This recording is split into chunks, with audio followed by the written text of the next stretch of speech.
sir, it's not a garage sale, so go out there and bid. By the way, I have to point this out. A lot of Republicans like to talk about the low unemployment rate in South Dakota, but the low unemployment rate is low because so many people have 2 or 3 jobs. So what that means is that low unemployment rate, where folks are working 2 or 3 jobs, coupled with the low workplace safety, means that a working mother who has several children is working 2 or 3 jobs to get by. She's more than twice as likely as a working mother in Illinois to die at work, where her family, she's going to leave for work and her family's never going to see her again. And I'll tell you why that is. This is not a complex issue. Workplace safety is not a complex issue. Wages are not a complex issue. It's a very simple issue. All that the folks in Pierre would have to do is pass a statewide OSHA standard and pass Davis-Bacon legislation to apply to the state and local level. That's all they would have to do. It wouldn't cost them anything. It wouldn't cost the state anything at all to pass Davis-Bacon legislation. Davis-Bacon legislation, all it does is ensure that every single project that uses state or city dollars bases their contract bid off of not cutting corners, not putting safety corners, not underpaying workers, but on efficiency. But it doesn't cost the state or the city to do anything, and yet the folks in Pierre are allowing day after day, worker after worker, mother after mother, and father after father to die, rather than pass a simple piece of legislation. Now, there are dozens of organizations out doing the work to push a progressive agenda and change the state. I'm talking about organizations that you know of, that maybe you help, maybe you're a part of, and maybe you're not. I'm talking about organizations like LEAD, organizations like Democracy, like Establishing Sustainable Communities, like Equality South Dakota, like Indivisible South Dakota, like the League of Women Voters, like NAMO and Planned Parenthood, like South Dakota Voices for Peace and Voices for Justice, and the over 60 local unions that exist across this whole state. There are people out there doing the work right now to build a progressive state. And there are people out there right now ready to exploit the people that we're representing. Make no mistake, there are people sitting around in banquet halls just like this all over the state, thinking about how they can make the lives of Muslim South Dakotans harder. They're thinking about how they can make the lives of working people harder. They're thinking about how they can make the lives of immigrants and refugees harder. Now, when I gave you those numbers about workplace safety in South Dakota, the one negative thing about that study is it does not include some of the most vulnerable workers in our society. I'm talking about sex workers who are workers. I'm talking about immigrant workers, undocumented workers who are workers. And I'm talking about child laborers who also are workers. Brothers and sisters, it's time for us all to come together. It's time for us all to come together because the task before us is too great for any of us to tackle alone. We have open fascists and Nazis running for Congress and winning and passing laws and legislation. We have a state legislature that attempted to pass a resolution declaring Islam as an enemy of the state of South Dakota. While Muslim people are part of the folks who built this country and built the labor movement.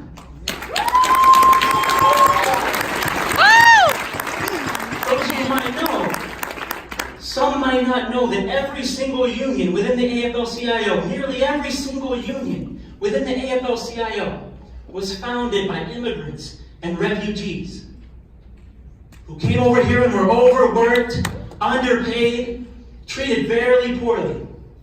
And they got together and they formed a union, and that started the labor movement. And now today, because of those Muslims and because of those immigrants and refugees, now today, my daughter can spend her days in an air-conditioned classroom instead of sweating to death in a mine or a mill. We owe them everything, and it is a mistake for us to turn our back on them.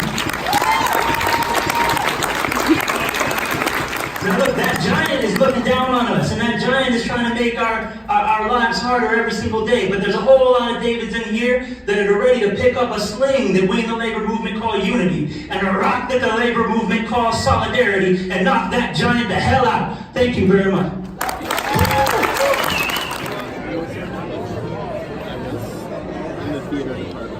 Were you? And I did. I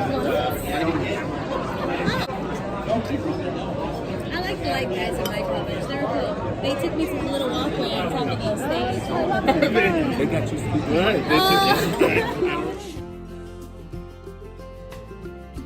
When you dream to help you carry on, but when the troubles come your way, and when you dream big, as big as the ocean blue. 'Cause when you dream it might come true. I'm a liberal Jew, and what Passover means to me is a celebration of the fact that we were all once slaves in a foreign land. For Jews, we were slaves 3,300 years ago. For African Americans, slaves just 153 years ago. And the reality is, across the world, tens of millions of people still live in slavery.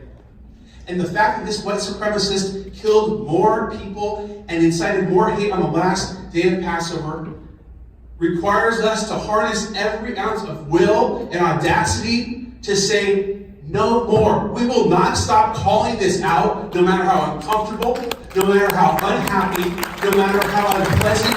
And we have to do it in every part of the country, in South Dakota, in California, in New York, and everywhere in between. I want to quote two of the most important philosophers in our history in closing. First, I want to quote Dr. Martin Luther King's speech, Unfulfilled Dreams, from March 3rd, 1968. In Unfulfilled Dreams, Dr. King said, one of the great agonies of life is we are constantly trying to finish that which is unfinishable. We are commanded to do that. Now, I know the task of creating a country free of bigotry, hatred, prejudice, misogyny, racism, anti-Semitism, and Islamophobia might seem like an unfinishable task. And in fact, in the last couple of decades, we've stopped trying, which is why the white supremacists have risen. We have stopped trying. So in closing, I ask you to remember what Dr. King said. We have to constantly try to finish that which is unfinishable. And from Dr. King to Dr. Seuss.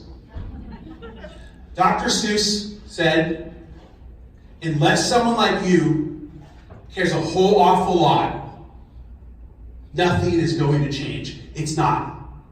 Unless every South Dakotan in this room cares a whole awful lot about the 8 out of 10 Americans who live paycheck to paycheck, but are under assault by a monopoly economy. Unless everyone in this room cares a whole awful lot about Jews and Muslims who worship in fear of being killed. Unless everyone in this room cares a whole awful lot about black Americans who drive knowing that they could be pulled over for the color of their skin. Unless everyone in this room cares a whole awful lot about the 1 out of 5 Americans who are Latino and live in fear of the American version of the Gestapo, which is ICE.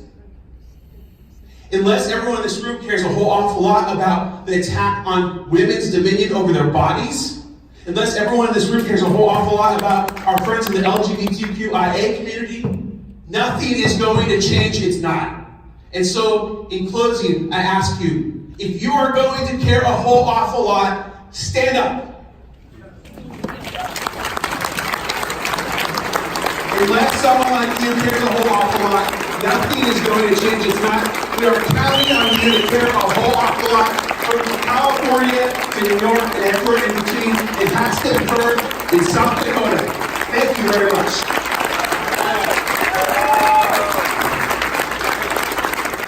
Feeling pain. I was there for about 8 years, and it was hard. But know that you guys are accomplishing a lot. It may not seem like it sometimes. It seems hard, frustrating, but you do make a difference. You will see that, especially you new folks, as the years go on, you'll see the conversation change. All around and in yourself, and it will help you feel okay. And when you pray pray for strength to help you carry on when the troubles come your way.